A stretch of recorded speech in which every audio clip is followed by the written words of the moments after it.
What's up, guys? My name is Paul, this is Screening Party, and today we are doing a spoiler review of the new film, Space Jam: A New Legacy. So first thing I want to talk about is just my overall thoughts of the film. I didn't have the best movie-going experience. We ended up doing like a dine-in theater.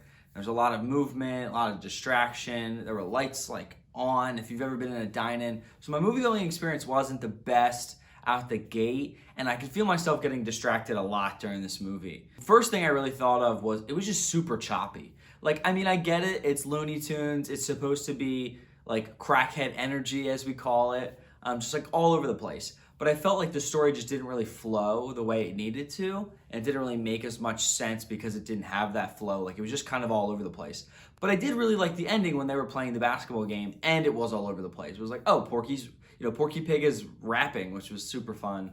You have like Wile E. Coyote when he gets stuck in the ball machine and he gives play. That's type of like crazy, choppy energy and like choppy feel I thought made sense for that part of the movie. But the rest of the movie too, I felt like it didn't really make much sense. You know, how we got there or like how we got to Warner Brothers lot. It felt, very forced. And a big criticism I see online and like what people are saying is that if you have to accept it for what it is, right? Like it's made for kids. Not everyone's gonna like it. I don't really agree with that statement. I mean, there's a lot of films where you gotta have to take it for what it is. And I think you can kind of do that with this film, with Space Jam.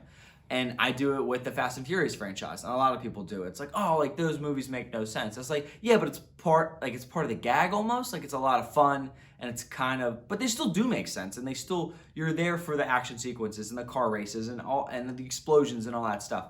And this film, like if you're there for the Looney Tunes and you're there for this crazy energy and you're there for this like just different type of story, then it works. But I think the idea of like a movie just for kids doesn't make sense because there's a lot of great animated films, a lot of films in general that are for like made for kids or advertised for kids, but are literally, they have different levels. So as an adult or as a teenager, you can still experience the film and enjoy the film with the audience that it's like made for. And then also too, like, yes, you're dealing with Looney Tunes, but Looney Tunes have been around forever. They're not just like a kid's property. They're definitely like just a pop culture property and like icon in general. There was a lot of references in the film, all the Warner Brothers properties. So you had Scooby-Doo and the Hanna-Barbera, the Flintstones and the Jetsons, and there was like the Animaniacs in there. And then you had like references to Batman in the 80s and the 90s, and you had the Iron Giant, and you had, King Kong. Like there were so many different properties that were not for kids. Like these references were made for adults who were watching the film. So when making this film, I don't think they should have just relied heavily on like the kids.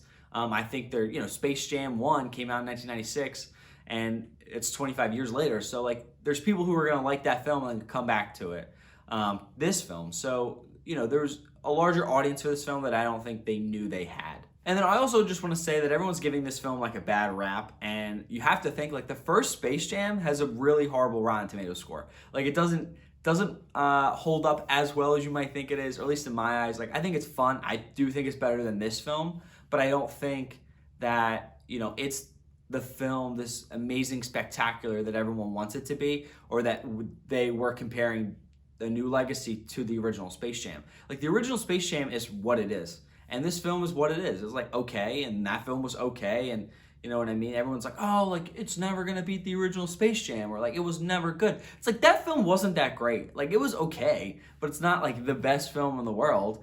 And in terms of acting performances, LeBron does a way better job than Jordan did. He's a lot more charismatic. He's more fun to watch. But there are a lot of things that were forced on him. I don't think the script was well written. A lot of things just like didn't make sense. Like he was very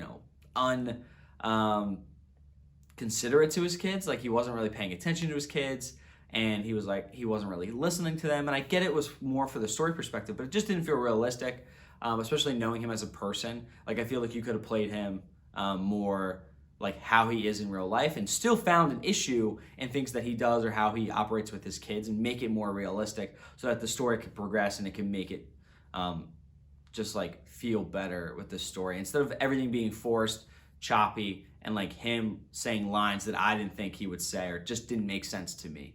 I also think this film really relied on its cool effects, like this modern day, 21st century Space Jam, the 3D with bringing Bugs and the whole Looney Tunes characters into 3D. Do I think it was necessary? Absolutely. If we have the technology, I think you should do it. I did like that most of the film was in 2D though. I loved being in Toontown and like the Toon world. With Bugs and on that planet, and like seeing LeBron as a 2D character, I thought that was so much better. Like I would have loved to stay there more, and I think that basketball game made sense for the characters to go into the modern century and like this modern Space Jam. The movie was made so, hey, we can make the Looney Tunes 3D, or like, hey, we can add all these cool effects. It's like, hey, we can bring all these cool characters in, but like not really use them. It's like that was what the film was made for, and not like an actual good story and a Space Jam sequel. And on the topic of the different worlds in the Serververse, I just didn't think they did anything with them. It just didn't really make sense, where our first like world that Bugs, LeBron are on the spaceship, they're traveling to like Harry Potter world. You don't see anything. They don't even go down to the planet. They're like on the spaceship and LeBron says like a Hufflepuff thing. They make a quick little joke. Like, you own the property. I don't know if there was some copyright thing. I know like NBC owns some film rights or something to Harry Potter. So I don't know if that's what happened. But it just didn't make sense. Just don't even mention it then if you're not going to show us anything. There were some cool little things with The Matrix and with Game of Thrones, but I think they just could have did more. I thought they were too short. I thought, they were forced and they were like, oh, let's show you all these properties we have. It's like, I was like, what are we doing here? Like, you could show it more and we could do more of it, and I would have loved it like a lot better. There was one little thing in there in the movie that I realized all the time, that LeBron kept saying the word son. He was like, oh, son, this son, this son. I was like, dude, we get it, it's your son. Like, call him by your name. Like, I don't know if that's a thing that he does in real life or that's just something that was forced in the script. To me, saying it so many times felt like forced and like unrealistic. As I said, there are a lot of Easter eggs in this film. I found like Jim Carrey's The Mask. I really liked seeing the Hanna-Barbera characters, and I really liked seeing the Animaniacs. I liked seeing all the Batman references and things that they had. And I thought that was cool, but I think it really did distract from the story, because at the same time I'm watching this basketball game and like my eyes are trying to find different characters in the audience, where I would have focused on this. I preferably would have liked to focus on the story and like what's happening on the court and follow our main characters, other than my eyes wandering the screen finding these Easter eggs. I think it would have been fun to just do it like the intro, when like you have the Mystery Machine comes in and Iron Giant comes in and King Kong comes in, and it's like, boom, done. And then you never see anybody again. It's just like, okay, and maybe you reference them during like halftime or something, or you kind of like do a wide shot of the screen and like of the court so we could see everybody. But other than that, it really distracted me from the actual story. And last thing I really want to talk about is the ending with Bugs Bunny. So when they did the glitch thing, I was in the audience and I called it. I said, that's gonna be Bugs. Like, it just is, he's gonna sacrifice whatever. I didn't like that they like made him die. He's such an iconic cartoon character. I didn't think they would have kept him dead anyway, which, they didn't. Thank God, because that would have been awful.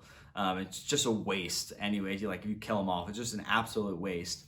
So I'm glad like he came back. We saw him at the end. They didn't really explain how it happened, which I didn't really think they needed to have him like die. It's a Looney Tunes film. It's a fun film, fun family film. I don't think it was necessary. You could have like did it so many different ways, and maybe it was played for like emotion and try to get everyone behind it, and I just was not there for it. So, overall, I thought it was a fun film to watch. For the most part, I did enjoy it. Would I watch it again? I'm not sure. I maybe in a couple of years, and I just want to be like, hey, let's go watch Space Jam 2. Like, let's just go have some fun again. I do like the original Space Jam a lot. I don't know if it's just because it was made before my time or before like it's almost nostalgic, because it's 25 years old. But did you go see Space Jam: A New Legacy? Let me know in the comment section down below. Let me know what you guys thought. I'd love to have a conversation with you guys down there. Again, my name is Paul. This is Screening Party. And if you are finding us, please hit that like button, hit that subscribe button. We are brand new here, and it will really help this channel out. We are doing so much fun things, and this is just the beginning of this channel. So I appreciate you guys listening and watching, and hopefully we can have a conversation down in the comments below about this film. I'm going to be doing a bunch more movie reviews in the future coming this summer, so you don't want to miss any of those. Please hit that subscribe button, as I said, and thank you for watching. Peace.